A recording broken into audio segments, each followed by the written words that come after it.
RLD के जाने से इंडिया अलायंस पर कोई बहुत फर्क नहीं पड़ने वाला है। भारतीय जनता पार्टी को राम मंदिर के बनने के बाद भी कोई बहुत बड़ा फायदा नहीं होने जा रहा है, जैसे कि इंडिया अलायंस शरद पवार जी को प्रधानमंत्री का चेहरा जो है बनावे, तो कुछ दिनों में हो सकता है कि मायावती जी भी कुछ अपना रुख बदलें। तो मोदी जी 400 पार और 500 पार कह रहे हैं, वो सब धरा का धरा रह जाएगा।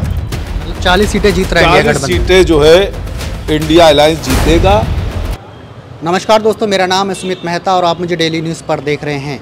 आरएलडी इंडिया गठबंधन से बाहर हो गई है और इसका क्या बुरा असर पड़ेगा आने वाले चुनाव पर, क्या नेगेटिव असर पड़ सकता है, इसी पर आज बात करेंगे एनसीपी के शरद पवार गुट के उत्तर प्रदेश के अध्यक्ष से धनंजय शर्मा जी से। जानते हैं क्या होगा आने वाले चुनाव में और इंडिया गठबंधन की अब क्या रणनीति रहेगी। जी देखिए, सबसे बड़ी बात यह है कि उत्तर प्रदेश में इंडिया गठबंधन पर जयंत चौधरी लोकदल के जाने से कोई बहुत खास फर्क नहीं पड़ रहा है, इसलिए क्योंकि जो 2022 में विधानसभा चुनाव हुए उसमें भी आरएलडी समाजवादी पार्टी के साथ थी, लेकिन बहुत कोई फ़ायदा उसका नहीं मिला, जिसकी वजह से आप देखिए कि पश्चिम में बहुत बड़ा नुकसान भी हुआ समाजवादी पार्टी को। इसलिए आरएलडी के जाने से इंडिया अलायंस पर कोई बहुत फर्क नहीं पड़ने वाला है। और जो ओबीसी है उसमें केवल जाट पर भी कोई ये नहीं है कि जाट उन्हीं के साथ है, पूरा ओबीसी वोट जो है, जाट वोट जो है, किसान आंदोलन देखिए आपके सामने अभी है, और किसान आंदोलन की वजह से आरएलडी जो एनडीए में गई है उससे इनको नुकसान होने वाला है भारतीय जनता पार्टी को, और इंडिया अलायंस को फायदा होने वाला है।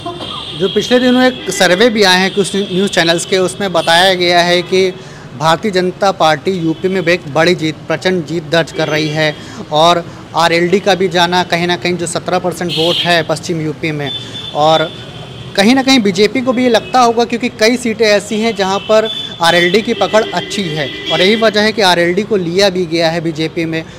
क्यों आपका कहना है कि नहीं असर पड़ेगा, लेकिन बीजेपी की तो रणनीति में साफ दिख रहा है कि असर पड़ रहा है। देखिए, बीजेपी की जो रणनीति है वो अलग है, लेकिन सबसे बड़ा मामला ये है कि जो किसान आंदोलन है, पश्चिम का जो किसान आंदोलन है, वो क्या इफेक्ट डालेगा इस लोकसभा चुनाव में, क्योंकि उनकी मांगें पूरी नहीं हुई हैं, और राकेश टिकैत एंड जो गुट है पूरा वो भारतीय जनता पार्टी के खिलाफ है, और ये तय हो जाएगा कि किसान के साथ जाट है या एनडीए गवर्नमेंट के साथ है। क्योंकि शरद पवार जी, एक तो सबसे बड़ी बात है कि पूरे देश के सबसे बेहतर नेता शरद पवार जी किसानों के हैं, और महाराष्ट्र में जो किसानों का उद्यान हुआ जब भारत सरकार में वो कृषि मंत्री थे, तो उन्होंने जितनी छूट किसानों को दी, जितनी उपलब्धियां कराई, आज तक का वो अपने आप में रिकॉर्ड है। इसलिए एनडीए गवर्नमेंट को कहीं भी किसान आंदोलन से जो हो रहा है, कहीं भी इनको आरएलडी से फायदा नहीं होने जा रहा, बल्कि नुकसान होने जा रहा है उत्तर प्रदेश में। तो फिर इंडिया गठबंधन इस चुनाव में कितनी सीटें जीतेगा? देखिए, पिछली बार समाजवादी पार्टी और बसपा का अलायंस था, और कांग्रेस एक सीट जीत के पहुंची, तो 16 सीटें उत्तर प्रदेश में मतलब कि महागठबंधन की थी पूरी मिला के, और बीजेपी की थी 64 सीटें। इस बार हमारा जो आंकड़ा है वो आधे आधे का रहेगा, मतलब 40 सीटें जीत रहा है। 40 सीटें जो है इंडिया अलायंस जीतेगा, जिस हिसाब से, क्योंकि जो चैनल्स छुप छुप के भी बोल रहे हैं, वो कह रहे हैं कि राम मंदिर से कोई भी बड़ा फायदा इंडिया अलायंस मतलब एनडीए को नहीं होने जा रहा। भारतीय जनता पार्टी को राम मंदिर के बनने के बाद भी कोई बहुत बड़ा फायदा नहीं होने जा रहा है। एक तरफ देखा जाए तो अखिलेश यादव ने अपने 16 उम्मीदवारों का ऐलान कर दिया है। इंडिया गठबंधन से अगर देखा जाए तो कांग्रेस कहीं ना कहीं पीछे है, और उत्तर प्रदेश में अब तक नामों का ऐलान नहीं किया है। अखिलेश यादव कहीं काफ़ी फास्ट फॉरवर्ड चल रहे हैं, तो कहीं लगता है कि अब इंडिया गठबंधन को उत्तर प्रदेश में जल्द से जल्द जो है सभी सीटों पर उम्मीदवारों का नाम सबसे बड़ी बात यह है कि जो क्षेत्रीय दल हैं उनका अपना एक बड़ा महत्वपूर्ण योगदान रहता है स्टेट में।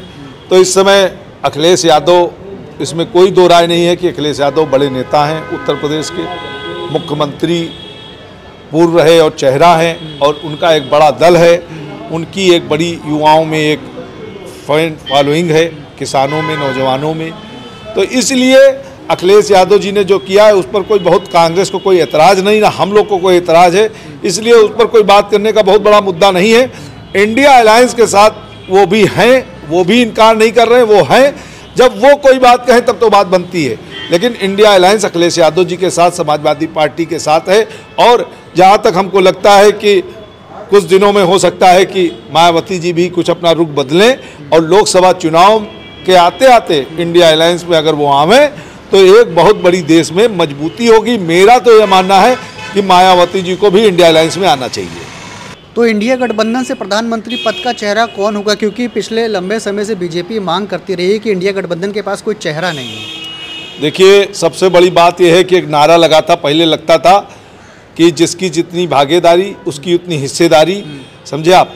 तो जब नरेंद्र मोदी जी चिल्ला चिल्ला के कह रहे कि हम पिछड़ा हैं, हम पिछड़ा हैं, और पूरे देश में पिछड़ा अगड़ा और इसकी सबकी लड़ाई चल रही है, तो हमारे नेता भी शरद पवार जी भी पिछड़े वर्ग से हैं और हम चाहते हैं कि पूरी इंडिया अलायंस में, और उनसे वरिष्ठ नेता भी कोई नहीं है इस समय पूरे देश में, बुजुर्ग और वरिष्ठ नेता, और उनके ऊपर कोई आपराधिक या षड्यंत्र या किसी तरीके का कोई उनके ऊपर किसी तरीके का भ्रष्टाचार का आरोप भी नहीं है।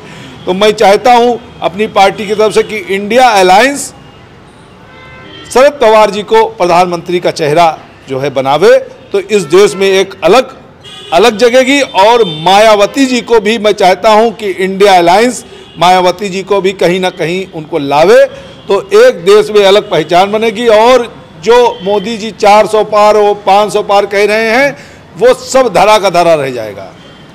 पश्चिम यूपी में अगर आरएलडी बाहर हुई और मायावती अगर आ जाती है इंडिया गठबंधन से, तो पश्चिम यूपी क्या कहें कि कई प्रदेशों का जो है गणित गड़बड़ा जाएगा। बीजेपी का कई सीटें जो हैं, हार जीत का फैसला भी जो है कम और ज़्यादा हो सकता है।